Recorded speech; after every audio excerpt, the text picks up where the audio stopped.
प्रिय देशवासियों, नमस्कार।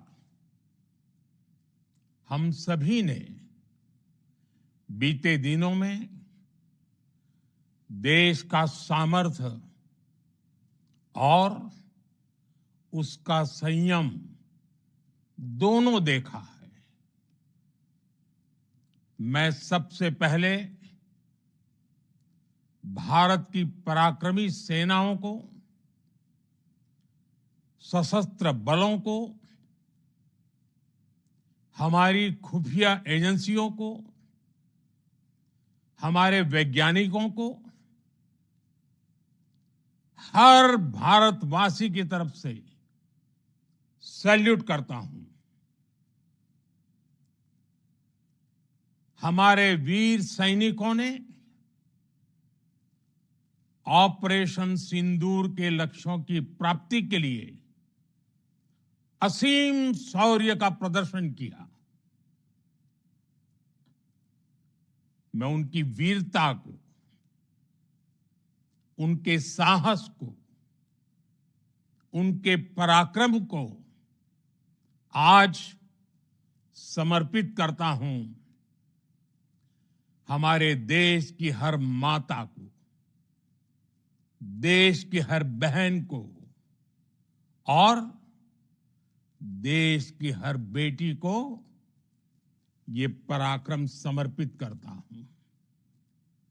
साथियों, 22 अप्रैल को पहलगाम में आतंकवादियों ने जो बर्बरता दिखाई थी, उसने देश और दुनिया को झकझोर दिया था। छुट्टियां मना रहे निर्दोष मासूम नागरिकों को धर्म पूछकर उनके परिवार के सामने, उनके बच्चों के सामने बेरहमी से मार डालना, यह आतंक का बहुत विभत्स चेहरा था, क्रूरता थी। ये देश के सद्भाव को तोड़ने की घिनौनी कोशिश भी थी। मेरे लिए व्यक्तिगत रूप से ये पीड़ा बहुत बड़ी थी। इस आतंकी हमले के बाद सारा राष्ट्र, हर नागरिक, हर समाज, हर वर्ग, हर राजनीतिक दल एक स्वर में आतंक के खिलाफ कड़ी कार्रवाई के लिए उठ खड़ा हुआ। हमने आतंकवादियों को मिट्टी में मिलाने के लिए भारत की सेनाओं को पूरी छूट दे दी और आज हर आतंकी, आतंक का हर संगठन जान चुका है कि हमारी बहनों बेटियों के माथे से सिंदूर हटाने का अंजाम क्या होता है। साथियों, ऑपरेशन सिंदूर ये सिर्फ नाम नहीं है, ये देश के कोटि कोटि लोगों की भावनाओं का प्रतिबिंब है। ऑपरेशन सिंदूर न्याय की अखंड प्रतिज्ञा है।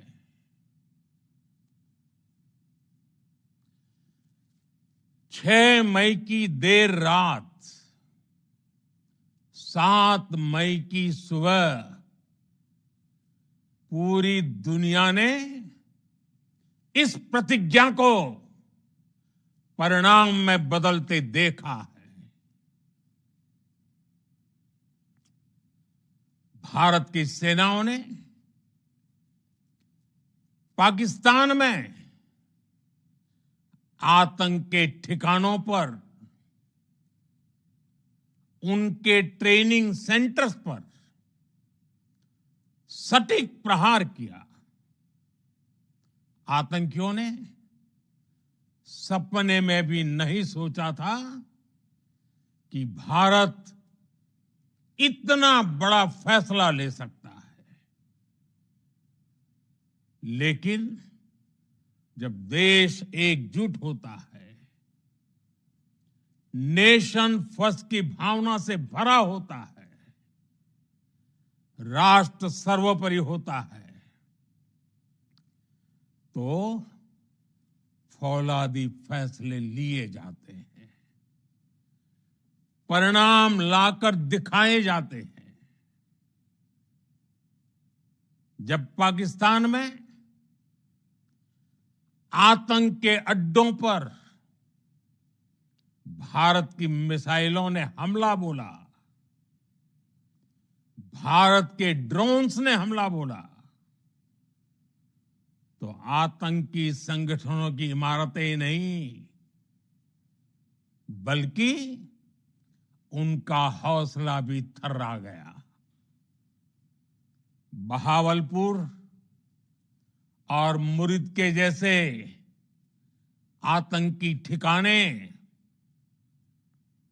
एक प्रकार से ग्लोबल टेररिज्म की यूनिवर्सिटीज रही है।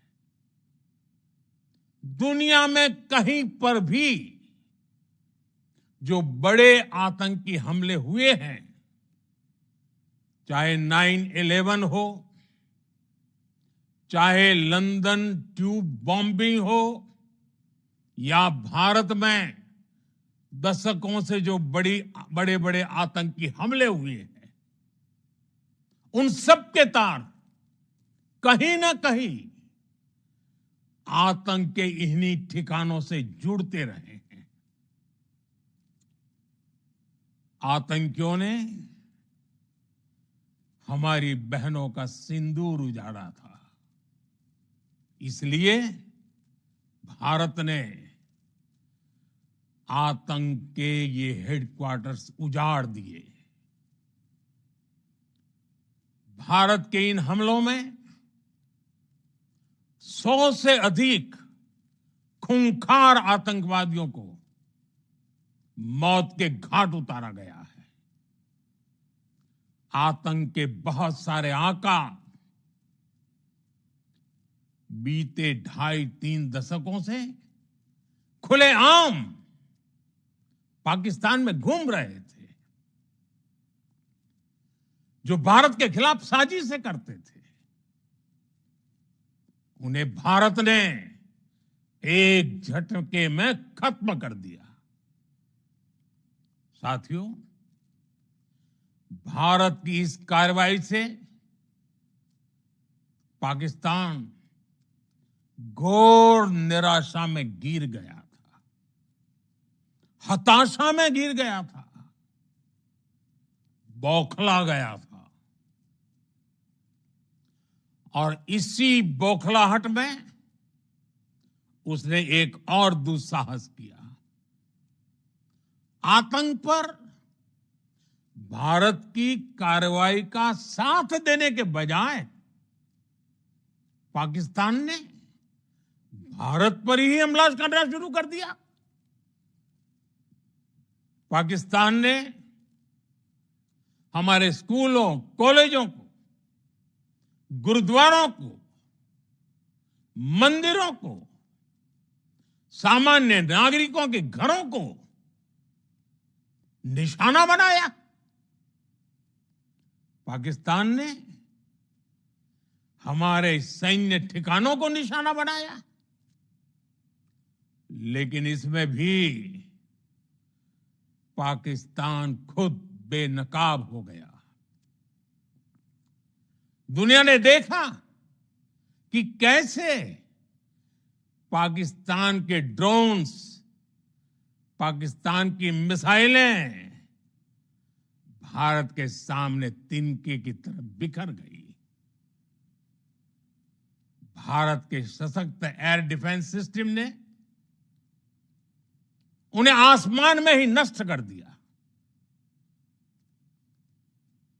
पाकिस्तान की तैयारी सीमा पर वार की थी, लेकिन भारत ने पाकिस्तान के सीने पर वार कर दिया। भारत के ड्रोन्स, भारत की मिसाइलों ने सटीकता के साथ हमला किया। पाकिस्तानी वायुसेना के उन एयरबेस को नुकसान पहुंचाया, जिस पर पाकिस्तान को बहुत घमंड था। भारत ने पहले 3 दिनों में ही पाकिस्तान को इतना तबाह कर दिया जिसका उसे अंदाजा भी नहीं था। इसलिए भारत की आक्रामक कार्रवाई के बाद पाकिस्तान बचने के रास्ते खोजने लगा। पाकिस्तान दुनिया भर में तनाव कम करने के लिए गुहार लगा रहा था और बुरी तरह पीटने के बाद इसी मजबूरी में 10 मई की दोपहर को पाकिस्तानी सेना ने हमारे डीजीएमओ को संपर्क किया। तब तक हम आतंकवाद के इंफ्रास्ट्रक्चर को बड़े पैमाने पर तबाह कर चुके थे। आतंकियों को मौत के घाट उतार दिया गया था। पाकिस्तान के सीने में बसाए गए आतंक के अड्डों को हमने खंडहर बना दिया था। इसलिए जब पाकिस्तान की तरफ से गुहार लगाई गई, पाकिस्तान की तरफ से जब ये कहा गया कि उसकी ओर से आगे कोई आतंकी गतिविधि और सैन्य दुस्साहस नहीं दिखाया जाएगा, तो भारत ने भी उस पर विचार किया। और मैं फिर दोहरा रहा हूं, हमने पाकिस्तान के आतंकी और सैन्य ठिकानों पर अपनी जवाबी कार्रवाई को अभी सिर्फ स्थगित किया है। आने वाले दिनों में हम पाकिस्तान के हर कदम को इस कसौटी पर मापेंगे कि वो क्या रवैया अपनाता है। साथियों, भारत की तीनों सेनाएं, हमारी एयरफोर्स, हमारी आर्मी और हमारी नेवी,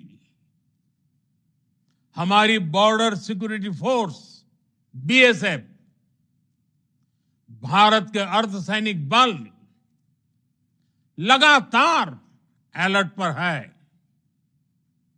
सर्जिकल स्ट्राइक और एयर स्ट्राइक के बाद अब ऑपरेशन सिंदूर आतंक के खिलाफ भारत की नीति है। ऑपरेशन सिंदूर ने आतंक के खिलाफ लड़ाई में एक नई लकीर खींच दी है। एक नया पैमाना, न्यू नॉर्मल तय कर दिया है। पहला, भारत पर आतंकी हमला हुआ तो मुंह तोड़ जवाब दिया जाएगा। हम अपने तरीके से, अपनी शर्तों पर जवाब देकर रहेंगे। हर उस जगह जाकर कठोर कार्रवाई करेंगे जहां से आतंक की जड़ें निकलती हैं। दूसरा, कोई भी न्यूक्लियर ब्लैकमेल भारत नहीं सहेगा। न्यूक्लियर ब्लैकमेल की आड़ में पनप रहे आतंकी ठिकानों पर भारत सटीक और निर्णायक प्रहार करेगा। तीसरा, हम आतंक की सरपरस्त सरकार और आतंक के आकाओं को अलग अलग नहीं देखेंगे। ऑपरेशन सिंदूर के दौरान दुनिया ने पाकिस्तान का वो घिनौना सच फिर देखा है, जब मारे गए आतंकियों को विदाई देने पाकिस्तानी सेना के बड़े बड़े अफसर उमड़ पड़े। स्टेट स्पॉन्सर्ड टेररिज्म का ये बहुत बड़ा सबूत है। हम भारत और अपने नागरिकों को किसी भी खतरे से बचाने के लिए लगातार निर्णायक कदम उठाते रहेंगे। साथियों, युद्ध के मैदान पर हमने हर बार पाकिस्तान को धूल चटाई है और इस बार ऑपरेशन सिंदूर ने नया आयाम जोड़ा है। हमने रेगिस्तानों और पहाड़ों में अपनी क्षमता का शानदार प्रदर्शन किया और साथ ही न्यू एज वॉरफेयर में भी अपनी श्रेष्ठता सिद्ध की। इस ऑपरेशन के दौरान हमारे मेड इन इंडिया हथियारों की प्रामाणिकता सिद्ध हुई। आज दुनिया देख रही है 21वीं सदी के वॉरफेयर में made in India defence equipments, इसका समय आ चुका है। साथियों, हर प्रकार के आतंकवाद के खिलाफ हम सभी का एकजुट रहना, हमारी एकता हमारी सबसे बड़ी शक्ति है। निश्चित तौर पर ये युग युद्ध का नहीं है, लेकिन ये युग आतंकवाद का भी नहीं है। टेररिज्म के खिलाफ जीरो टॉलरेंस, ये एक बेहतर दुनिया की गारंटी है। साथियों, पाकिस्तानी फौज, पाकिस्तान की सरकार जिस तरह आतंकवाद को खाद पानी दे रहे हैं, वो एक दिन पाकिस्तान को ही समाप्त कर देगा।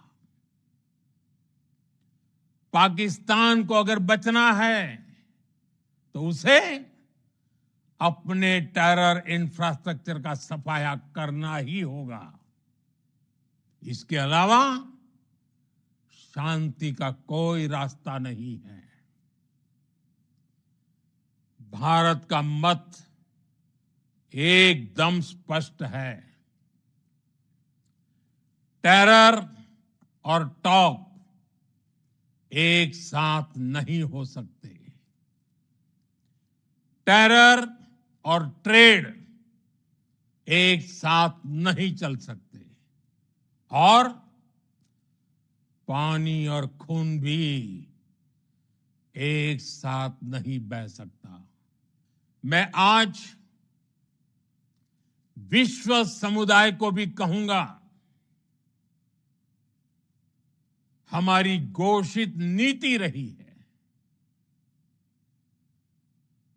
अगर पाकिस्तान से बात होगी तो टेररिज्म पर ही होगी।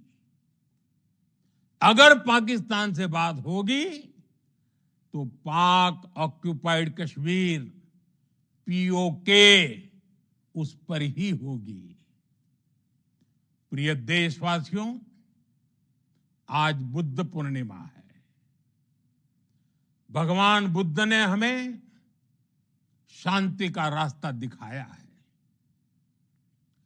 शांति का मार्ग भी शक्ति से होकर जाता है। मानवता शांति और समृद्धि की तरफ बढ़े, हर भारतीय शांति से जी सके, विकसित भारत के सपने को पूरा कर सके, इसके लिए भारत का शक्तिशाली होना बहुत जरूरी है। और आवश्यकता पड़ने पर इस शक्ति का इस्तेमाल भी जरूरी है। और पिछले कुछ दिनों में भारत ने यही किया है। मैं एक बार फिर भारत की सेना और सशस्त्र बलों को सैल्यूट करता हूं। हम भारतवासी के हौसले, हर भारतवासी का एकजुटता का शपथ, संकल्प, मैं उसे नमन करता हूं। बहुत बहुत धन्यवाद। भारत माता की जय। भारत माता की जय। भारत माता की जय।